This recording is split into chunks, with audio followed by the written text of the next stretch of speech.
بسم اللہ الرحمن الرحیم۔ محترم ناظرین، السلام علیکم ورحمۃ اللہ وبرکاتہ۔ قائد جمعیت حضرت مولانا فضل الرحمان صاحب دامت برکاتہم العالیہ کی مکہ مکرمہ میں ملاقاتیں۔ تفصیلات کے مطابق مکہ مکرمہ میں قائد جمعیت حضرت مولانا فضل الرحمان صاحب دامت برکاتہم العالیہ سے صوبہ سندھ کے معروف سماجی شخصیت اور الناس ویلفیئر ٹرسٹ پاکستان کے چیئرمین مولانا حافظ حمید حسن نقشبندی صاحب نے ملاقات کی ہے۔ اس موقع پر مولانا حافظ حمید حسین نے عطورات ہدیہ میں پیش کیے۔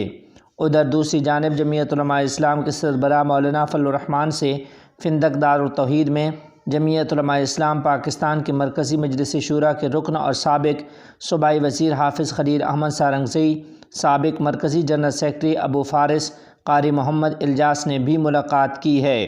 اسی طرح مولانا فضل الرحمان صاحب سے بھائی حاجی بشیر احمد مینگل کی ملاقات ہوئی ہے اور اس موقع پر انہوں نے ہدایہ بھی پیش کیے ہیں۔